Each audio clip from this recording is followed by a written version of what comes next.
Last video में हमने the protector web series के पहले 4 एपिसोड एक्सप्लेन किए थे, जिनमें हमने देखा कि एक लड़के को एक ऐसी कमीज मिलती है जिसको पहनने के बाद उस पर गोलियों का या किसी भी तरह के वार का असर नहीं होता।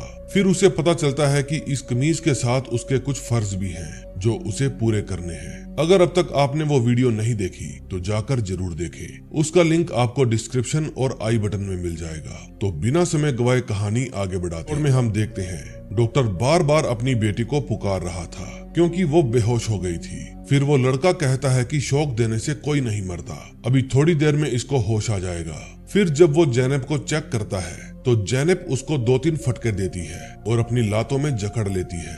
फिर पूछने पर वो बताता है कि मैं वफादार खादिम हूँ और अपना टैटू भी दिखाता है। फिर जब जैनब उसे छोड़ती है तो सबसे पहले वो उन दोनों के टैटूज चेक करता है। फिर डॉक्टर के पूछने पर वो अपना नाम आमिर तुर्कर बताता है। डॉक्टर कहता है तो तुम तुर्कर के बेटे हो। फिर जैनब उसे रस्सी खोलने को कहती है। फिर वो हकान के पास कॉल करती है जो अभी तक लैला के साथ ही समय बिता रहा था। फिर जैनब का फोन देखकर वो तैयार होने लगता है। लैला कहती है प्लीज हम दोनों के बारे में किसी को भी मत बताएं, और हाँ ध्यान रखना कि कभी भी गलती से मजहर से मत उलझ जाना, वो बहुत ही खतरनाक आदमी है। हकान कहता है मैं भी खतरों का खिलाड़ी हूँ। दूसरी तरफ जैनब अपने अबू को कहती है कि हकान ने फोन नहीं उठाया। फिर वो आमिर से पूछती है कि तुम यहाँ तक कैसे पहुँचे। वो बताता है कि मैं आयशे के घर पर नजर रखे हुए था, तुम जब वहाँ पर आई तो मैं तुम्हारा पीछा करते करते यहाँ पर आ गया। मुझे तुम्हारे बारे में सारी खबरें निकालनी थी और आगे देनी थी। डॉक्टर कहते हैं शाबाश बेटा, सरदार ने तुम्हें अच्छी ट्रेनिंग दी है। आमिर पूछता है उस दिन तुम्हारे साथ जो लड़का था वो कौन है। डॉक्टर कहते हैं वही है प्रोटेक्टर। दूसरी तरफ जब हकान रेडी होकर अपनी ड्यूटी पर जाता है तो उसका बॉस फैजल उसे अपने पास बुलाता है और कल अपनी जान बचाने के लिए थैंक यू कहता है। हकान कहता है वो तो मेरा फर्ज था। फिर हकान पूछता है कि अब आप उस हमलावर के साथ क्या करेंगे, क्योंकि अगर मेरे अबू के साथ ऐसा हुआ होता तो मैं भी उसके जैसे बदला लेने जाता। फैजल कहता है तुम बिल्कुल ठीक कह रही हो, हमें उसकी हेल्प करनी चाहिए। तभी हम देखते हैं कि पुलिस वाले उस लड़के से सवाल जवाब कर रहे थे। वो बताता है कि मेरे अब्बू से मिलने वाले आखिरी इंसान फैजल ही थे। तभी वहाँ पर मजर आ जाता है। वो कहता है कि मैं उसका लॉयर हूँ, मुझे उससे अकेले में कुछ बात करनी है। फिर पुलिस वाले के बाहर जाने के बाद वो कैमरा रिकॉर्डिंग ऑफ कर देता है। वो लड़का मजर को कहता है कि मैं तो सिर्फ उनसे ये पूछना चाहता था कि मेरे अब्बा कहाँ है। मजर कहता है कि फैजल का तुम्हारे अब्बा की मौत के साथ कोई लेना देना नहीं है। वो लड़का पूछता है क्या मेरे अब्बा मर चुके हैं। मजर कहता है हाँ, और मैंने ही उन्हें मारा है, वो भी तड़पा तड़पा कर। अपने गुस्से को काबू में रखो वरना अगला नंबर तुम्हारी माँ और बहन का होगा। फिर वो लड़का एकदम शांत हो जाता है। दूसरी तरफ हकान से मिलकर आमिर बहुत खुश होता है क्योंकि वो अपनी लाइफ में पहली बार किसी प्रोटेक्टर से मिल रहा था। फिर जैनब पूछती है तुम्हारी रात तो काफी मजेदार रही होगी। हकान कहता है शर्म कर लो, प्रोटेक्टर हूँ मैं, थोड़ा तमीज से पेश आओ। तभी डॉक्टर वहाँ आते हैं और कहते हैं तुम आमिर के साथ युकादा जा रहे हो। हकान कहता है आप मेरा टाइम क्यों वेस्ट कर रहे हैं, मुझे नहीं जाना वहाँ। डॉक्टर बताते हैं कि तुम युकादा में ही पैदा हुए थे। आमिर के अब्बू मुझसे ज्यादा तुम्हारी फैमिली को जानते हैं। वहाँ जाकर तुम्हें अपनी फैमिली के बारे में और बहुत कुछ जानने का मौका मिलेगा। वहाँ जाओ और अपने गुजरे कल को जानो। फिर डॉक्टर अपनी बेटी जैनब को लेकर मीमार सिनान के मकबरे पर जाता है और उसे अच्छे से चेक करता है। जैनब कहती है कि मकबरे पर हमेशा 4 पानी के नल होते हैं लेकिन यहाँ पर 5 है। फिर वो चेक करके बताती है कि ये नल मुझे नकली लग रहा है। डॉक्टर कहता है तो चलो इसको खोल कर देखते हैं, लेकिन तभी वहाँ पर कोई स्ट्रेंजर आकर खड़ा हो जाता है और उनको ही देखने लगता है। फिर डॉक्टर उसको साइड में ले जाकर उसको अपनी बातों में उलझा लेते हैं। उन्हें पता चलता है कि ये आदमी अंधा भी है। फिर जैनब वो नल खोलकर उसके अंदर झांकती है। उसके अंदर उसे कपड़े की एक थैली मिलती है लेकिन वो खाली थी। दूसरी तरफ आमिर हकान को लेकर अपने घर पहुंच जाता है और उसको अपने अब्बू से मिलवाता है। फिर उसकी माँ उसे छू कर देखती है और कहती है तुम बिल्कुल अपने अब्बा जैसे हो। फिर आमिर के अब्बू हकान को उसका घर दिखाने ले जाते हैं। तभी वो जर्नलिस्ट पुलिस स्टेशन पहुंच जाता है और उस लड़के के बारे में पूछता है जिसने फैजल के ऊपर हमला किया था। पुलिस वाला बताता है कि जब से वो अपने वकील से मिला है तब से उसका दिमागी संतुलन खराब हो गया है, हमने उसे इलाज के लिए हॉस्पिटल भेज दिया है। दूसरी तरफ मजर लैला से मिलने जाता है और कहता है कि मैंने कभी नहीं सोचा था तुम कल के लौंडे के साथ चक्कर चलाओगी। लैला कहती है मुझे छोड़िए, अपनी बताइए, आपने कंपनी की तिजोरी से 1 लाख यूरो क्यों चुराए? फिर मजर कहता है अगर तू मुझे नहीं पकड़ पाती तो मुझे हैरानी होती। फिर वो उसे एक कार की चाबी देता है और कहता है ये तुम्हारी अम्मी के लिए है, तुम्हें अपनी बीमार अम्मी को डॉक्टर के पास ले जाने में तकलीफ होती होगी, ये मेरा और बॉस का ही प्लान था। तभी आमिर के अब्बू हकान को उसके घर में ले जाते हैं जहां वो पैदा हुआ था।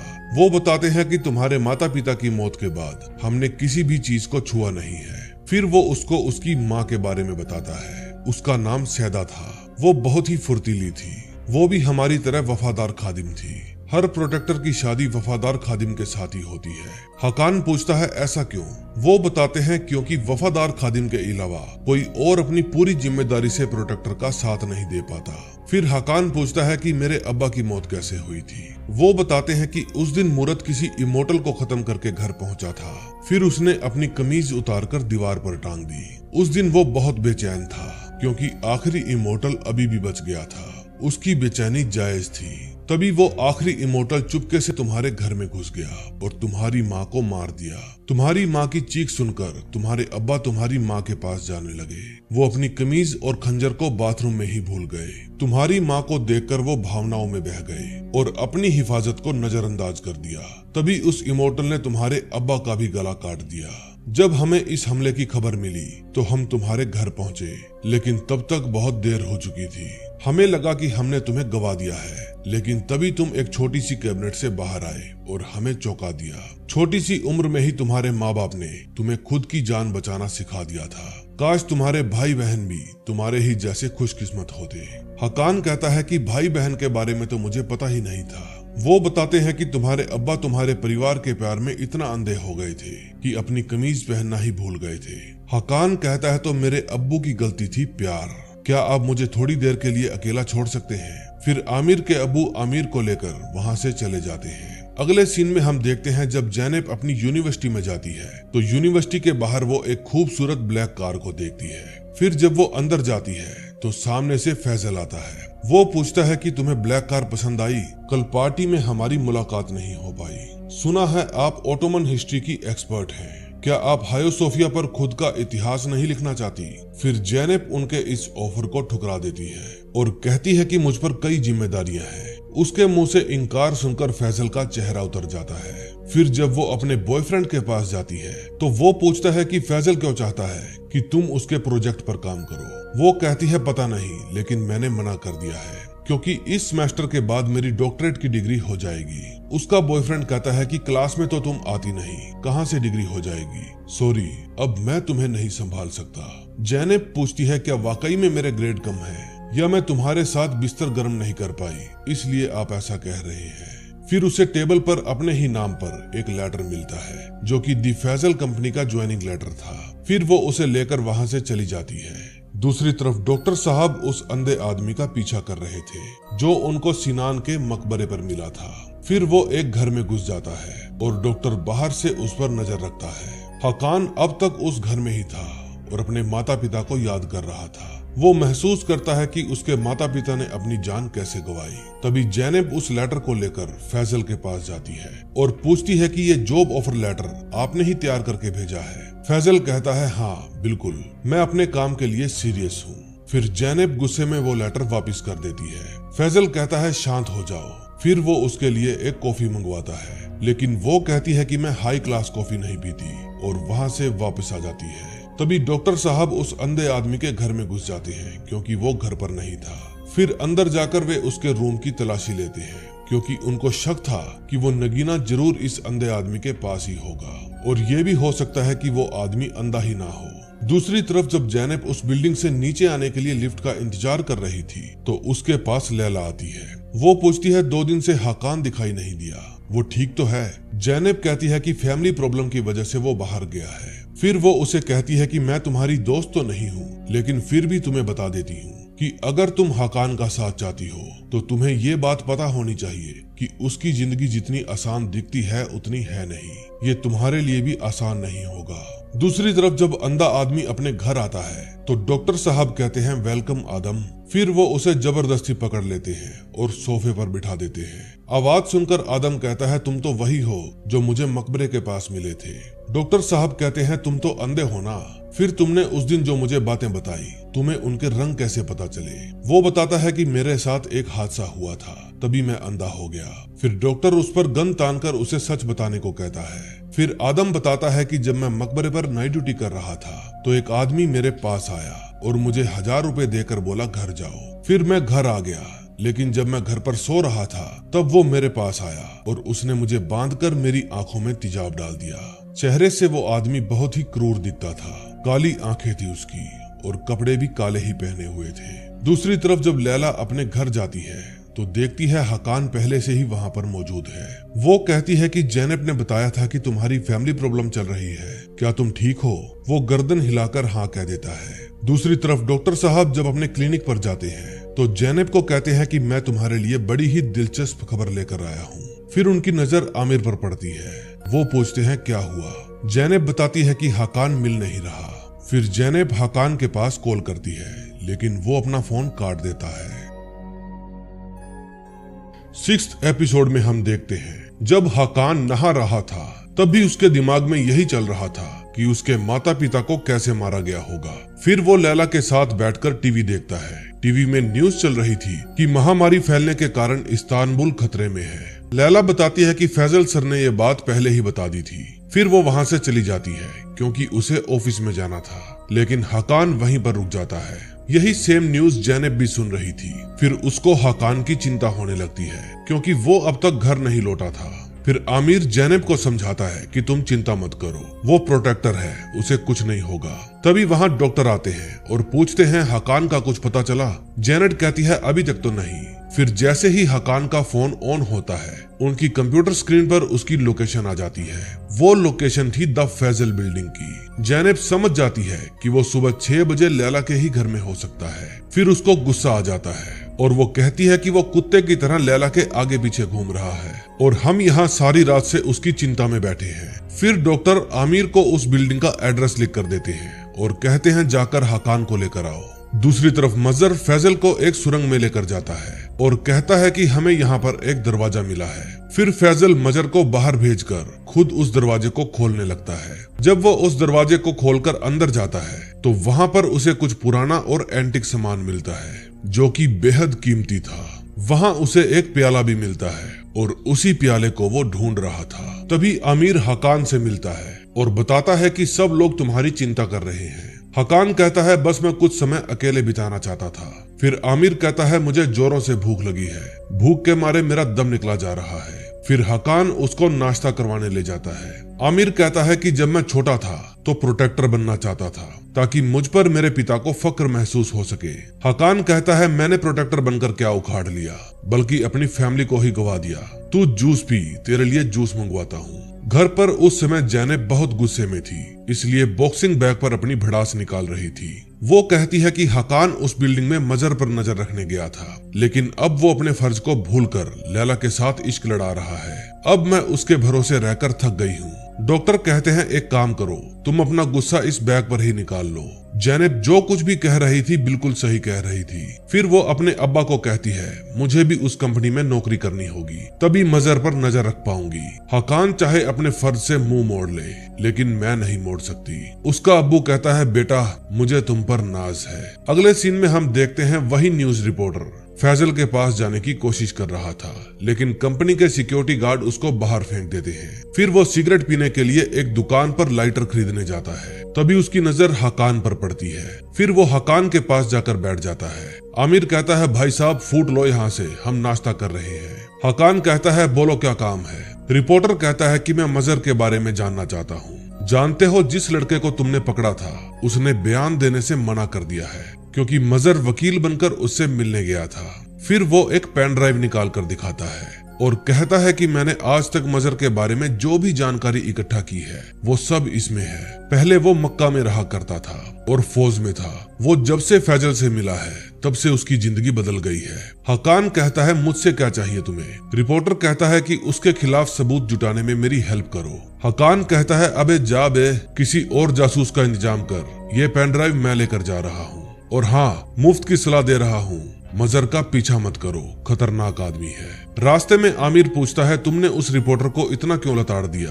हो सकता है वो सही कह रहा हो। हकान कहता है, ये भी तो हो सकता है कि मजहर ने उसको मेरा टेस्ट लेने के लिए भेजा हो। फिर वे दोनों डॉक्टर के पास जाते हैं। डॉक्टर पूछता है कि क्या वहाँ काम करने का मकसद ये नहीं था कि तुम मजहर पर नजर रखोगे?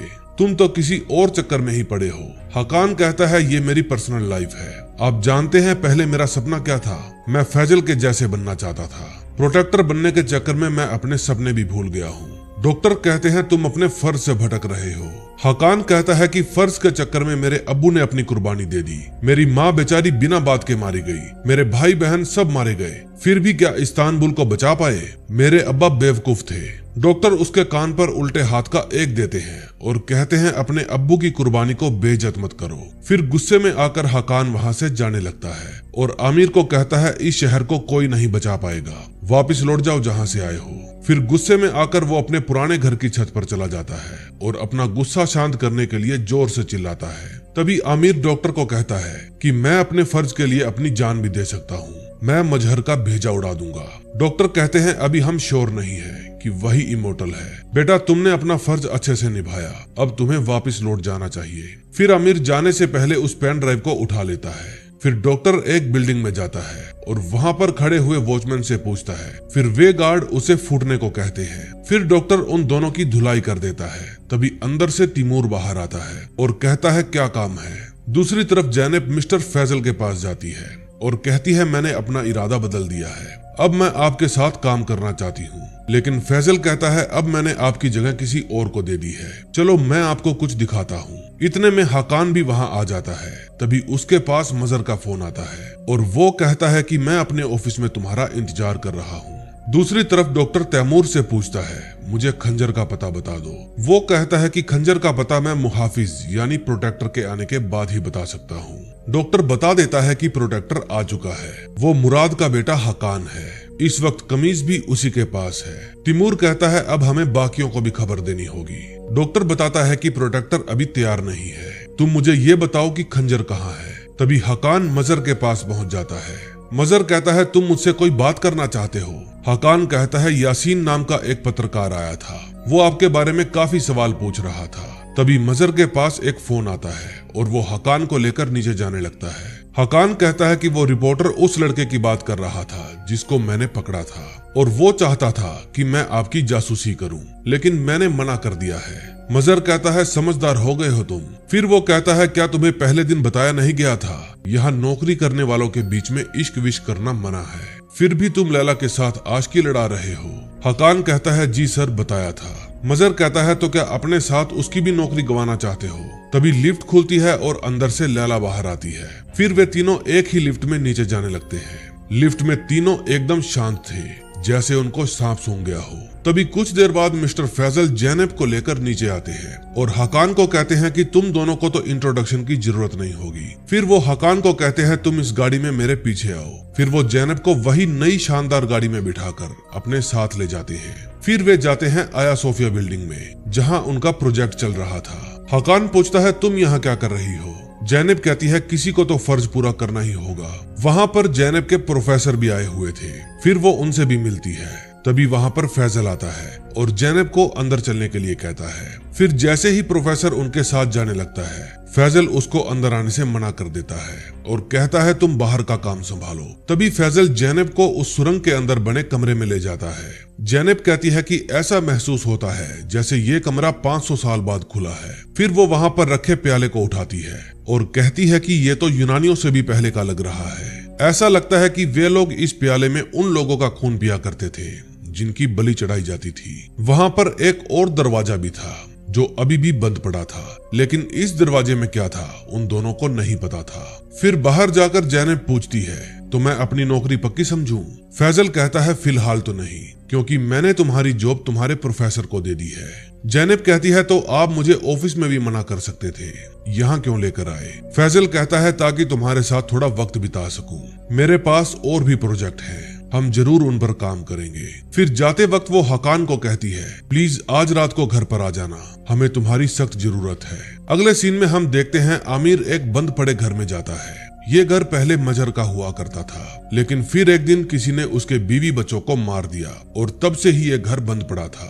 फिर वो नीचे गिरे हुए एक खिलौने को उठाता है, तभी उसके पीछे से कोई गुजरता है, यानी कि इस घर में कोई और भी था और वो था मजहर। फिर वो अचानक आमिर के पीछे से आता है और एक तार से उसका गला घोंटकर उसे मार देता है। बेचारा आमिर बेफिजूल में ही मारा जाता है। दरअसल यहाँ पर आने से पहले उसने एक चाचा से खाने के लिए चावल लिए थे। फिर वो चाचा से मजहर के बारे में पूछता है तो चाचा उसको सारी स्टोरी सुना देता है और मजहर के घर का पता भी बता देता है। फिर उसके जाने के बाद वो फोन करके ये सारी बात मजहर को भी बता देता है। उस बूढ़े के वजह से ही ये बेचारा मारा गया था।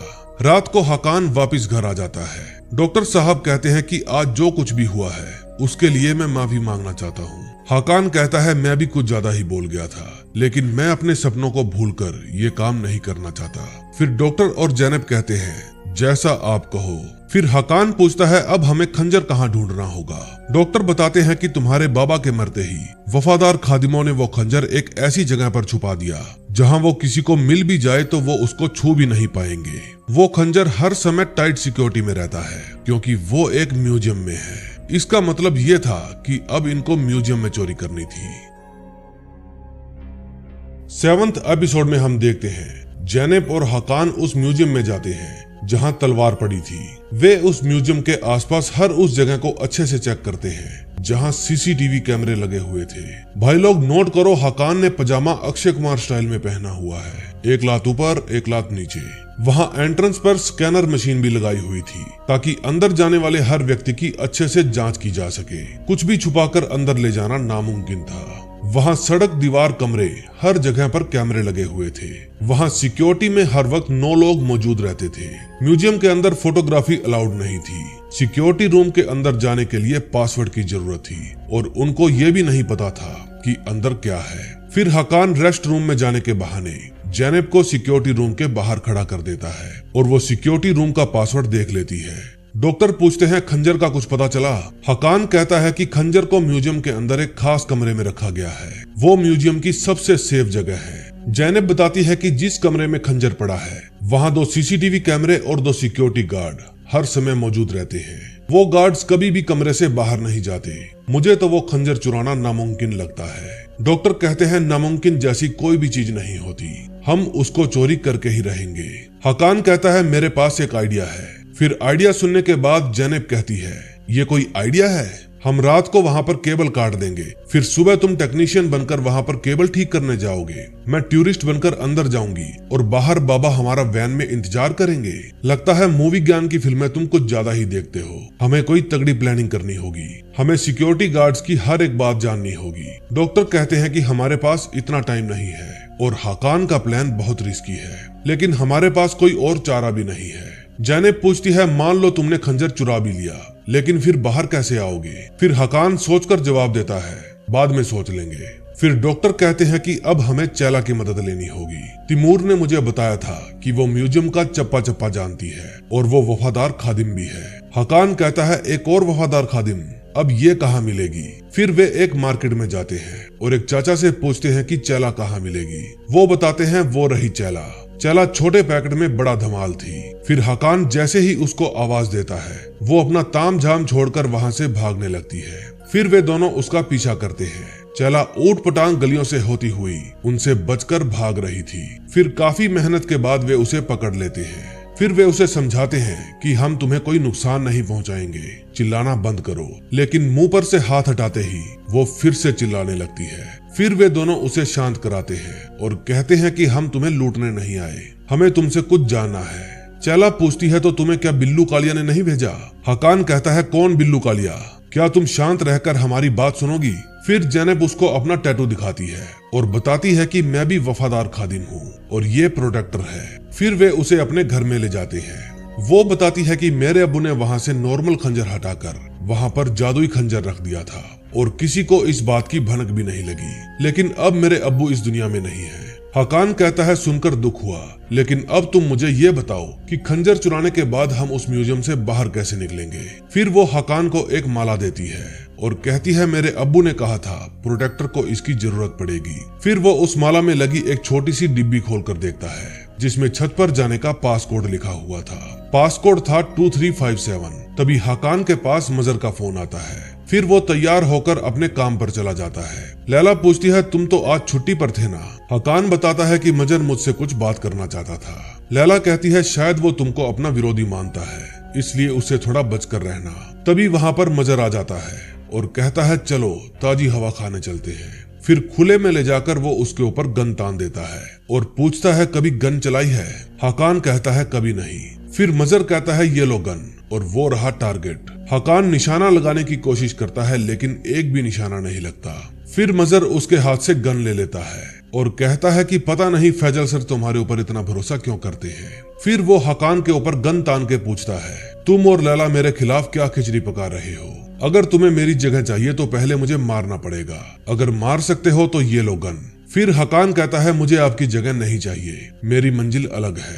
फिर वो वहां से घर चला जाता है। जब वो अपने क्लिनिक के बाहर था तो कोई उसकी तस्वीर खींच लेता है। रात होते ही वे भेष बदलकर म्यूजियम में जाते हैं। फिर वे म्यूजियम की छत पर चढ़ जाते हैं। छत पर वे दोनों अपनी अपनी चलाते हैं, इसलिए दोनों में बहस हो जाती है। फिर वे दोनों मौका देखकर नीचे आ जाते हैं और सिक्योरिटी रूम में घुस जाते हैं। फिर वे सिस्टम की कुछ तारें निकालकर उनको बर्न कर देते हैं और वहां से वापस भाग जाते हैं। फिर अगले दिन वे चोरी करने के लिए म्यूजियम के बाहर पहुंच जाते हैं। डॉक्टर साहब हकान को मोटिवेट करते हैं। फिर हकान अपना बैग उठाता है और म्यूजियम के अंदर चला जाता है। वो सिक्योरिटी गार्ड को बताता है कि मैं अलार्म सिस्टम को ठीक करने आया हूँ। जैनब भी उस समय वहीं पर थी और हकान पर ही नजर रखे हुए थी। फिर वो गार्ड हकान को सिक्योरिटी रूम में ले जाता है और अंदर बैठे गार्ड को कहता है ये सिक्योरिटी सिस्टम ठीक करने आया है, बताओ इसको कहाँ पर खराबी है। फिर हकान क्लोरोफार्म निकालता है और एक गार्ड को बेहोश कर देता है। तभी दूसरे को पता चल जाता है। फिर उन दोनों में हाथापाई हो जाती है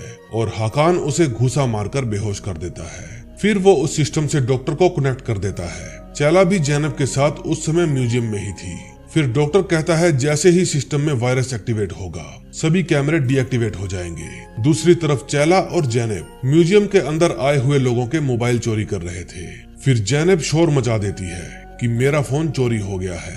फिर वहां मौजूद और लोग भी कहते हैं कि हमारा फोन भी चोरी हो गया है। फिर चैला वहां से भागने लगती है और सभी लोग उसका पीछा करने लगते हैं। फिर गार्ड्स चैला को पकड़ लेते हैं। तभी मौके का फायदा उठाकर हकान खंजर वाले रूम में चला जाता है, लेकिन गड़बड़ तब होती है जब सिक्योरिटी रूम वाला गार्ड होश में आ जाता है, क्योंकि वो क्लोरोफार्म से नहीं बल्कि घूसा खाकर बेहोश हुआ था। फिर डॉक्टर समझ जाता है कि अब वहां गड़बड़ होने वाली है। फिर वो अपनी गन निकालता है और खुद ही म्यूजियम के अंदर जाने लगता है। इतने में हकान उस कमरे के अंदर से खंजर चोरी कर लेता है, लेकिन तभी वहां पर अलार्म बजने लगते हैं। जैनब कहती है इस चोर को तो मैं खुद पुलिस के हवाले करूंगी, और वो चैला को लेकर वहां से बाहर जाने लगती है। तभी वो देखती है उसके अब्बू अंदर आ रहे हैं, जो कि प्लान में शामिल नहीं था। डॉक्टर अंदर जाकर हवा में फायर करने लगते हैं और खुद पर गन तान कर कहते हैं कि मैं जिल्लत भरी जिंदगी से तंग आ गया हूँ, मैं अब और नहीं जीना चाहता। तभी हकान वो खंजर लेकर भाग जाता है। फिर सिक्योरिटी गार्ड आकर बताता है कि वो लड़का खंजर लेकर भागा है। फिर कुछ गार्ड्स हकान के पीछे भागते हैं और कुछ डॉक्टर को पकड़ लेते हैं। फिर हकान छत से होता हुआ बाहर की तरफ कूद जाता है। गार्ड उस पर कई गोलियां भी चलाते हैं, लेकिन उस पर कोई भी असर नहीं होता।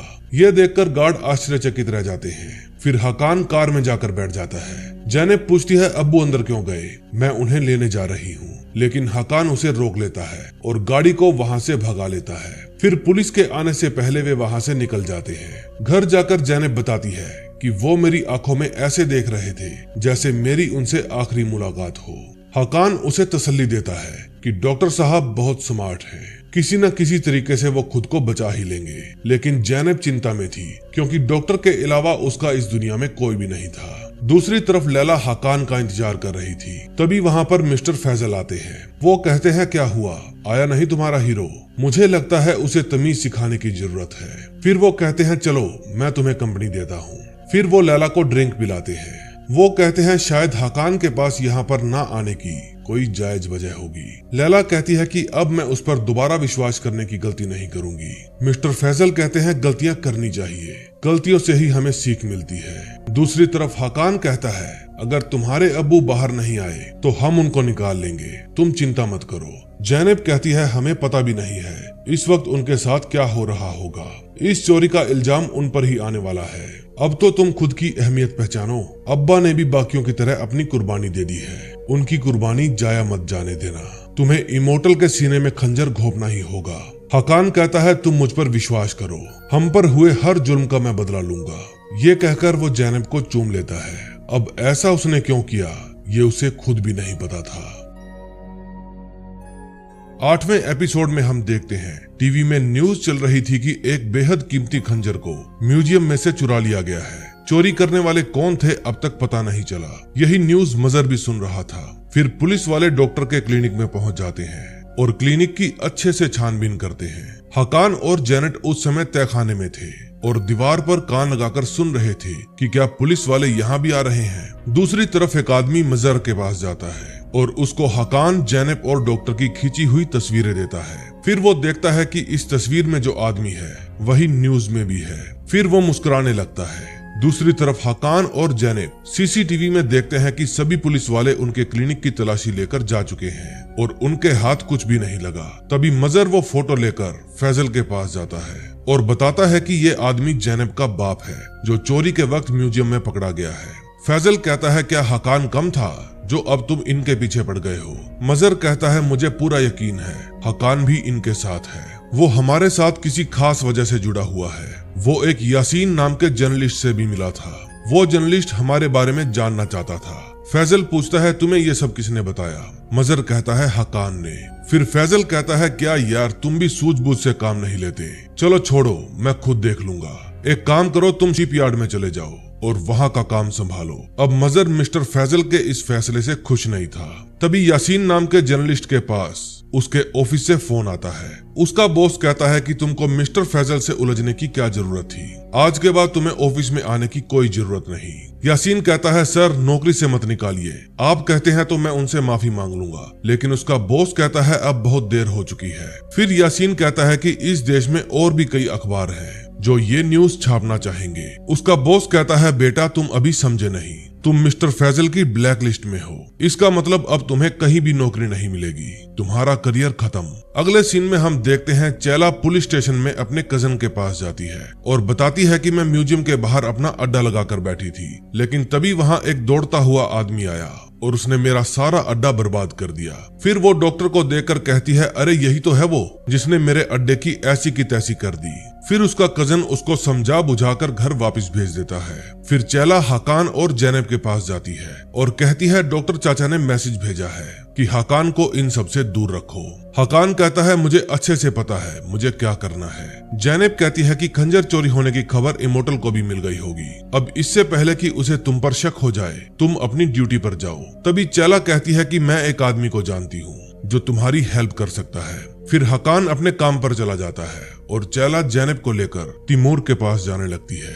फिर वो जेनेब को कहती है कि उसके पास तुम ही जाओगी क्योंकि मुझे उसके कुछ पैसे देने हैं। दूसरी तरफ मजर लैला से मिलता है और कहता है कि हकान तुम्हें बड़ी मुसीबत में डाल सकता है। अगर मुझ पर विश्वास नहीं है तो फैजल सर के टेबल पर कुछ फोटोज पड़ी है, जाकर उन्हें देखो।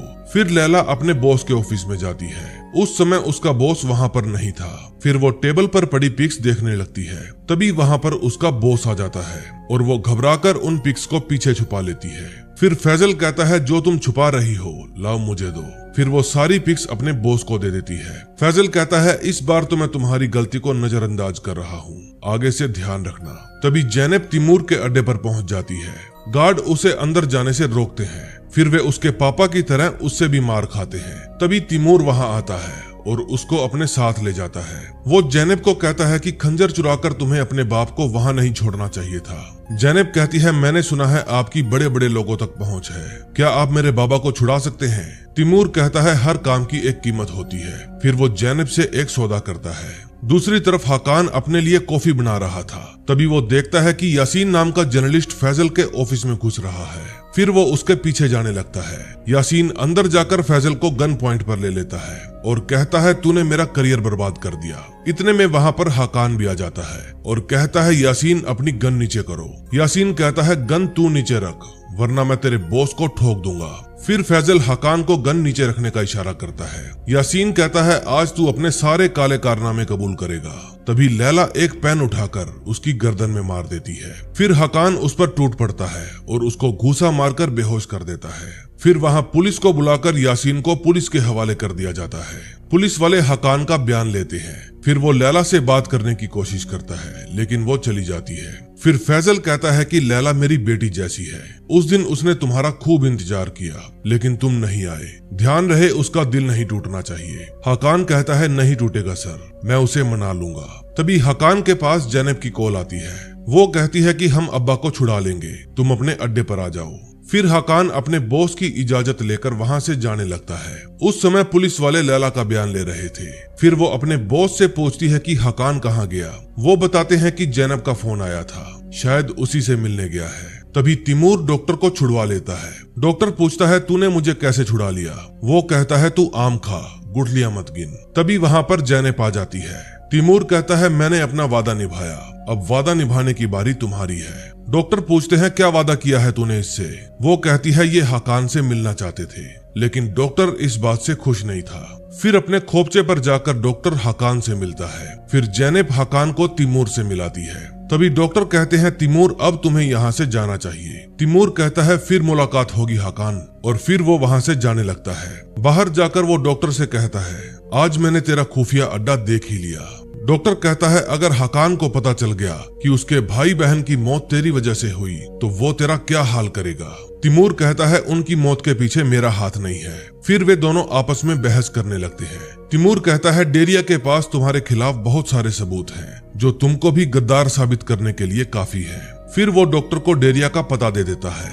रात को हकान और जैनब वाइन पीते हैं और उस दिन जो उनके बीच में हुआ उसके बारे में बात करते हैं। हकान कहता है वो सब बेफिजूल था, तुम उसको दिल पर मत लेना। जैनब कहती है मैं भी यही कहना चाहती थी, तुम्हारी गर्लफ्रेंड तुम्हारा इंतजार कर रही होगी, तुम्हें जाकर उसे मनाना चाहिए। फिर हकान अपनी गर्लफ्रेंड से मिलने के लिए निकल पड़ता है। तभी फैजल मजहर को अपने पास बुलाता है और कहता है कि आज तो हकान ने बचा लिया। मजहर कहता है अगर मैं वहां होता तो वो आपके ऑफिस में कदम भी नहीं रख पाता।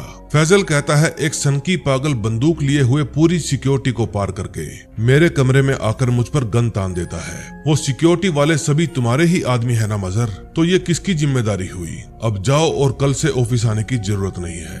अब से हकान मेरी सिक्योरिटी का इंचार्ज है और तुम उसका हुक्म मानोगे और वो मेरा। फिर वो गुस्से में आकर फैजल को कहता है आप अपना वादा तोड़ रहे हैं। फिर फैजल उसको दफा होने के लिए कहता है। अब जैनब भी हकान के बारे में सोच रही थी और लैला भी, लेकिन लैला हकान का फोन पिक नहीं कर रही थी। मजहर भी अपने साथ जो कुछ हुआ उसके लिए दुखी था। डॉक्टर भी अपने बिखरे हुए क्लिनिक को फिर से जचा रहा था। मिस्टर फैजल को भी पता था कि उसने मजहर के साथ गलत किया है, इसलिए वो भी दुखी था। फिर मजहर लैला के पास जाता है और दरवाजा खटखटाकर कहता है मुझे तुम्हारी हेल्प चाहिए, लेकिन वो दरवाजा नहीं खोलती। फिर जब दोबारा से दरवाजा नॉक होता है तो वो दरवाजा खोलती है और देखती है कि बाहर हकान आया था। हकान लैला को मनाने की कोशिश करता है, लेकिन वो अभी भी उससे गुस्सा थी।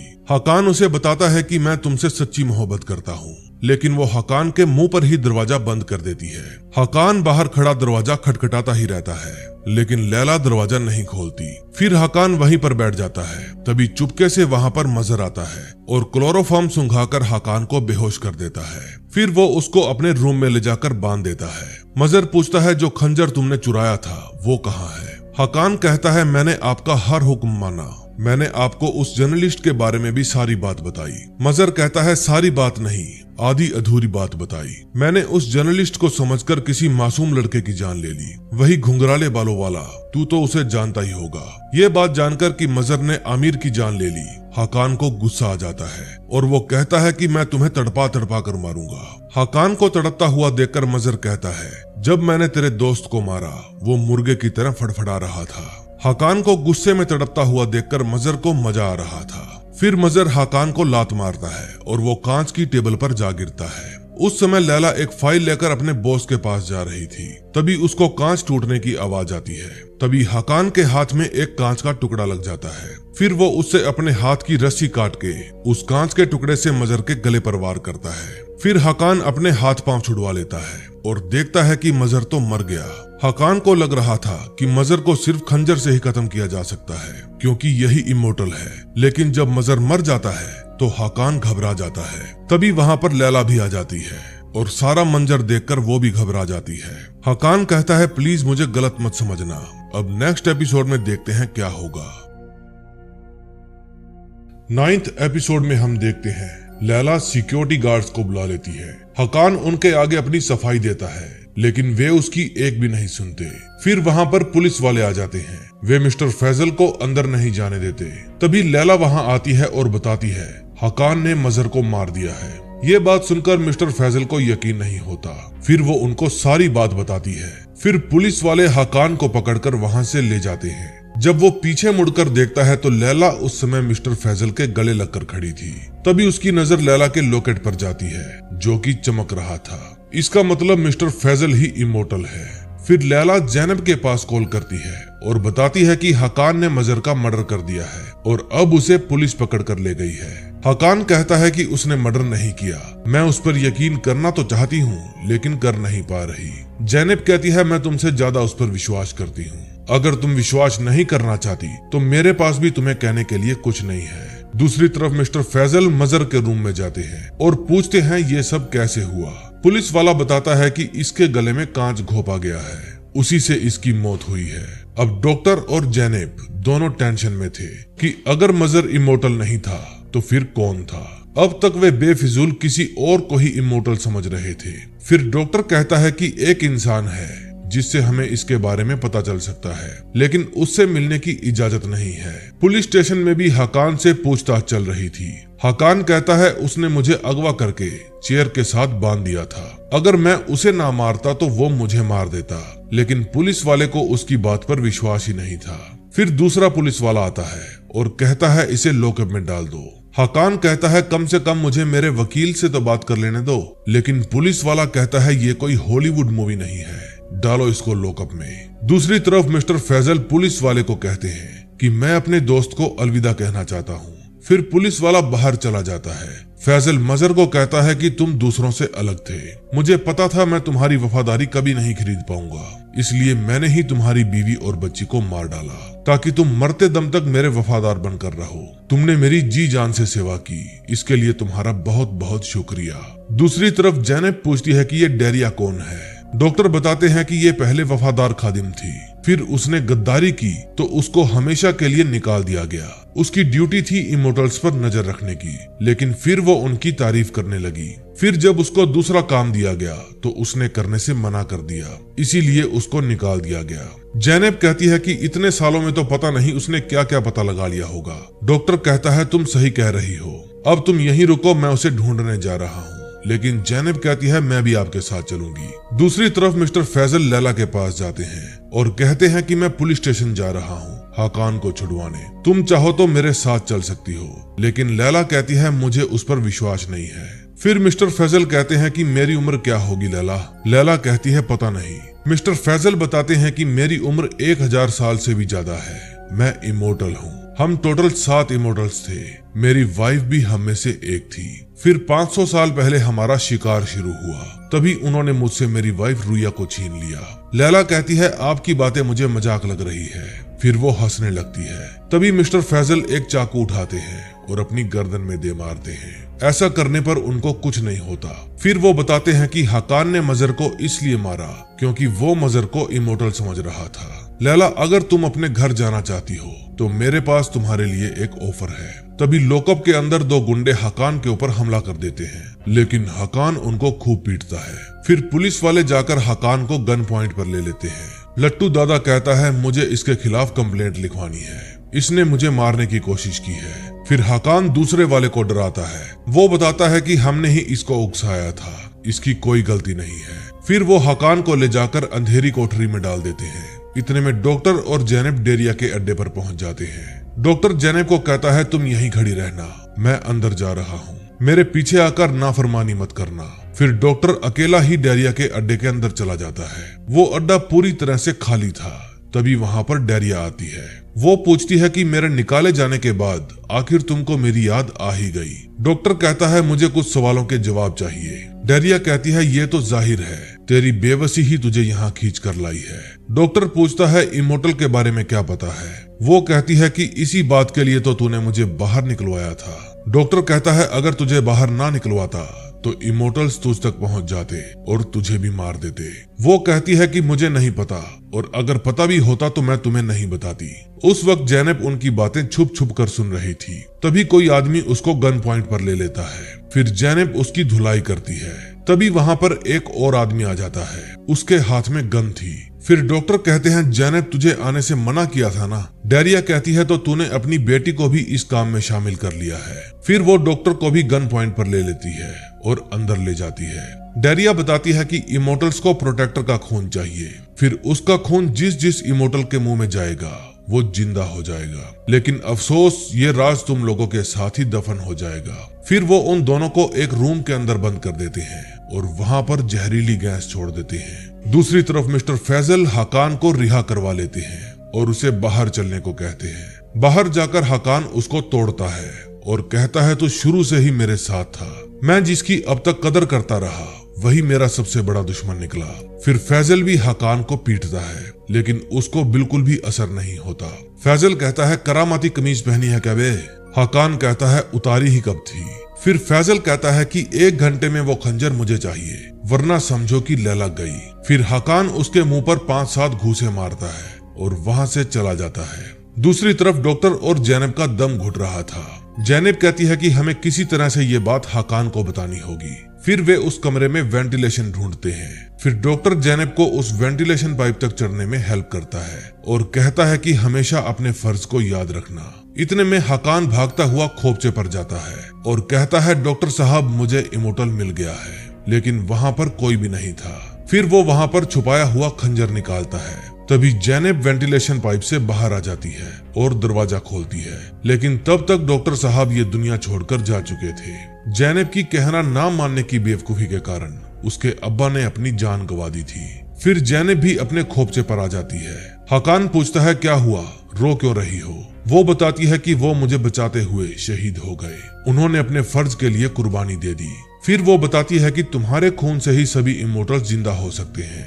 हकान बताता है कि फैजल ही लास्ट इमोर्टल है, उसे मेरी जरूरत है, इसीलिए उसने मुझे जेल से छुड़वाया। मुझे वहां पर जाना होगा क्योंकि लैला उसके कब्जे में है। जैनब कहती है तुम लैला के लिए अपनी जान खतरे में नहीं डाल सकते क्योंकि तुम्हारी जान तुम्हारी नहीं है बल्कि पूरे इस्तांबुल की है। हकान कहता है मेरे पास खंजर भी है और मैंने वो कमीज भी पहन रखी है, वो मेरा कुछ नहीं बिगाड़ पाएगा। लेकिन जैनब उसे खंजर वापस रखने के लिए कहती है और कहती है कि मेरे अब्बा की कुर्बानी जाया मत जाने दो। फिर हकान उस खंजर को कपड़े में लपेटकर वापस दीवार के अंदर रख देता है और कहता है आता हूँ अभी थोड़ी देर में। फिर जैनब भी उसके पीछे जाने लगती है लेकिन वो दीवार में बने बटन के अंदर कुछ फंसा देता है ताकि वो दरवाजा ना खुल पाए। हकान कहता है मुझे माफ करना, अब मैं और लोगों को नहीं खोना चाहता। फिर जैनब चिल्लाती रहती है लेकिन वो अकेला ही चला जाता है। फिर वो अंदर जाकर उस दीवार में खंजर चेक करती है लेकिन वहां पर उसे खाली कपड़ा ही मिलता है। तभी हकान फैजल के पास पहुंच जाता है और कहता है कि ये हमारे बीच की बात है, लैला को यहाँ से जाने दो। मैं जानता हूँ तुम मेरे खून से बाकी के इमोर्टल्स को जिंदा करना चाहते हो। फैजल कहता है मैंने सदियों से तुम्हारा इंतजार किया, मुझे बाकी इमोर्टल से कुछ लेना देना नहीं है, मैं तो सिर्फ मेरी वाइफ को जिंदा करना चाहता हूँ। मैं सिर्फ इतना चाहता हूँ तुम अपनी कमीज उतारकर मुझे खून की सिर्फ 2-4 बूंदे दे दो। हकान कहता है अगर खून चाहिए तो मुझसे लड़ना होगा। फिर फैजल लैला के पेट में एक गोली मार देता है और कहता है अगर तू आगे बढ़ा तो खो देगा इसे। हकान कहता है ये तूने अच्छा नहीं किया, मैं वादा करता हूँ तू मुझसे रहम की भीख मांगेगा। फैजल कहता है अगर तू लैला को बचाना चाहता है तो अपनी कमीज उतार दे। अब लास्ट एपिसोड में देखेंगे क्या होता है। लास्ट एपिसोड में हम देखते हैं फैजल हकान को कहता है मैं वादा करता हूँ तुम दोनों को यहाँ से जाने दूंगा। मेरी जिंदगी का सिर्फ एक ही मकसद है और वो है मेरी मरी हुई वाइफ को जिंदा करना। फिर हकान ना चाहते हुए भी अपनी शर्ट उतारकर फैजल को दे देता है। फिर फैजल उसको एक खाली बोतल देता है और कहता है इसमें अपने खून की कुछ बूंदे डाल दो। फिर हकान उस खंजर से अपना हाथ काट लेता है और उस बोतल में खून डालकर उसे फैजल को दे देता है। फिर फैजल उससे खंजर मांगता है और वो भी म्यान में डालकर हकान खंजर भी दे देता है। फिर फैजल अपने आदमियों को बुलाता है और कहता है कि खत्म कर दो इन दोनों को। फिर वे गार्ड्स जैसे ही हकान की तरफ बढ़ते हैं, हकान उनमें से एक की गन छीन लेता है और तीनों को ही ठोक देता है। फिर वो अपनी शर्ट पहनकर लैला को वहां से बाहर ले जाता है ताकि उसकी जान बचा सके। फिर वो उसको अपनी कार में बिठाता है और हॉस्पिटल ले जाने की बजाय अपने अड्डे पर ले आता है। उसे यकीन था कि जैनब उसकी जान बचा लेगी, लेकिन वो तो वहां पर थी ही नहीं। फिर लैला उसको बताती है कि कल फैजल मेरे पास आया था। उसने मुझे बताया कि इमोर्टल्स के खून का एक कतरा किसी को भी जिंदा कर सकता है। फिर उसने मुझे तुमको बुलाने के लिए कहा और बदले में वो मेरी अम्मी को ठीक करने वाला था, लेकिन मैंने तुमको बुलाने से मना कर दिया, इसीलिए उसने मुझे गोली मार दी। हकान, मेरा यकीन मानो, मैंने तुमको धोखा नहीं दिया। हकान कहता है अब मैं अपना खंजर ढूंढकर उसे मार डालूंगा और तुम्हें ठीक कर दूंगा। फिर लैला उसकी नजरों के सामने ही दम तोड़ देती है। फिर हकान खूब रोता है और जोर जोर से चिल्लाने लगता है। फिर वो जैनब के पास कॉल करता है और पूछता है कहाँ हो तुम। वो कहती है मैं फैजल के पीछे हूँ, मैंने सोचा तुम उसे मारने गए हो, लेकिन लगता है तुम्हारा जोश ठंडा हो गया है। फिर हकान कहता है तुम जल्दी अपनी लोकेशन भेजो, मैं अभी वहां पर पहुंचता हूँ। उसने लैला को मार दिया है, अब मैं तुमको नहीं खोना चाहता। फिर जैनब उसके पास लोकेशन भेज देती है। फिर कुछ ही देर बाद हकान भी वहां पर पहुंच जाता है। फिर जैनब बताती है कि वो अंदर गया है। जब हकान अंदर जाने लगता है तो वो उसे रोकती है और पूछती है कि तुम्हारी कमीज किधर है। वो कहता है कि मुझे अंदर जाने दो, इससे पहले कि वो बाकियों को जिंदा कर दे। जैनब कहती है मैं नहीं चाहती कि प्रोटेक्टर इमोर्टल के हाथ मारा जाए। फिर जब हकान नहीं मानता तो जैनब उसको गन देती है। वो कहता है इससे क्या होगा उसका। फिर वे घर के अंदर जाने लगते हैं। तभी फैजल के पास उसकी एक कर्मचारी का फोन आता है। वो बताती है कि मैं लैला के ऑफिस के बाहर खड़ी हूँ, अंदर 3 लोगों की लाशें पड़ी है। फैजल पूछता है लैला तो ठीक है ना। वो औरत बताती है कि लैला यहाँ पर नहीं है, बस यहाँ पर 3 गार्ड्स की लाशें पड़ी है। फिर वो अलर्ट हो जाता है। तभी हकान और जैनब उस घर का चप्पा चप्पा छान मारते हैं, लेकिन वो उनको नहीं मिलता। फिर हकान जैनब पर ही चिल्लाने लगता है। जैनब उसे कहती है शांत हो जाओ और बताओ क्या बात है। वो बताता है कि मुझे पता चला है फैजल के खून से लैला दोबारा जिंदा हो सकती है, मैं उसे भी साथ लाया हूँ। जैनब कहती है तो तू इसलिए पागलों की तरह उसे ढूंढ रहा था, हम नहीं जानते कि यह काम करेगा या नहीं, इसका नतीजा कुछ भी हो सकता है। हकान कहता है मैं हर खतरा उठाने के लिए तैयार हूँ, तुम मेरी हेल्प करोगी या नहीं। वो कहती है बोल क्या करना है। दूसरी तरफ प्रोफेसर उस रूम को खोलकर अंदर आ जाता है जिसमें प्राचीन सामग्री पड़ी हुई थी।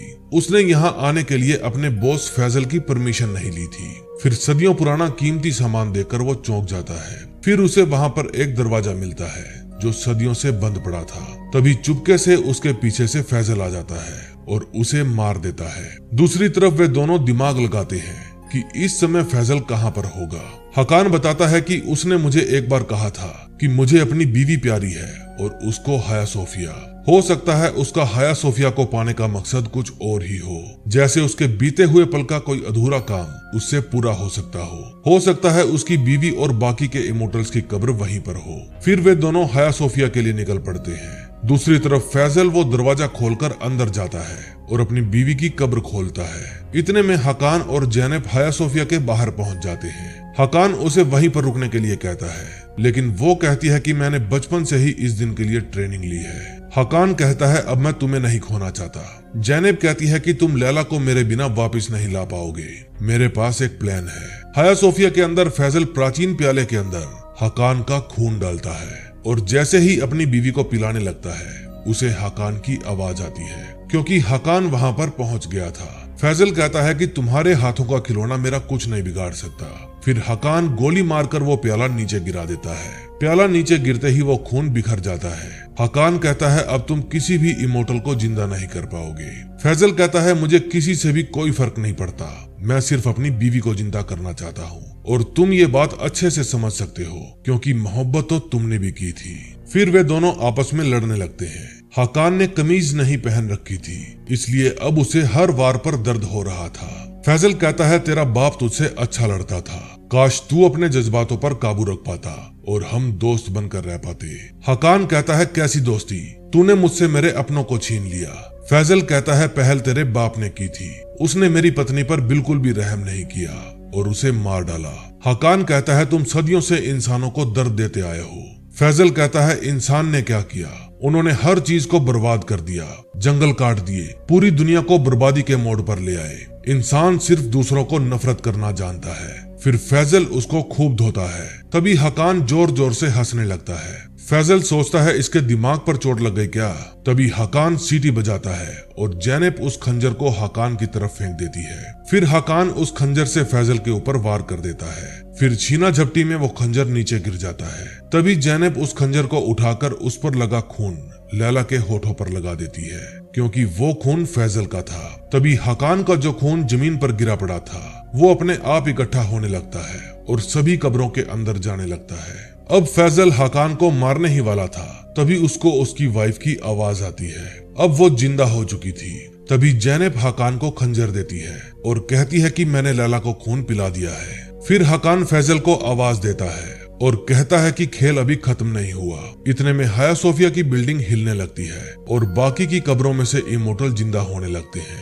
फिर फैजल अपनी वाइफ को लेकर वहां से भाग जाता है। जैनब के सिर पर पत्थर लगने की वजह से वो बेहोश होकर नीचे गिर जाती है। तभी लैला को भी होश आ जाता है और द प्रोटेक्टर वेब सीरीज का फर्स्ट सीजन यहीं पर एंड हो जाता है। दोस्तों, हकान से एक इमोर्टल तो मारा नहीं गया, बल्कि लैला को बचाने की उसकी जिद ने बाकी के 6 इमोर्टल्स को भी जिंदा कर दिया। अब वो 7 इमोर्टल्स को कैसे मारेगा। अब अगर वो उनको मारना भी चाहता है तो पहले उसे अपनी कमीज हासिल करनी होगी, क्योंकि खंजर तो ऑलरेडी इसके ही पास था। अब क्या होता है क्या नहीं ये सेकंड सीजन में पता चलेगा। अगर आप लोग इसका सेकंड सीजन देखना चाहते हैं तो कमेंट में जरूर बताना। मैं इसी तरह पूरी डिटेल से उसको एक्सप्लेन करके आप लोगों के लिए लेकर आऊंगा। और अगर आपने अब तक हमारा चैनल सब्सक्राइब नहीं किया तो प्लीज कर लेना और बेल आइकॉन जरूर दबा देना, ताकि आने वाली नेक्स्ट वीडियो का आप लोगों को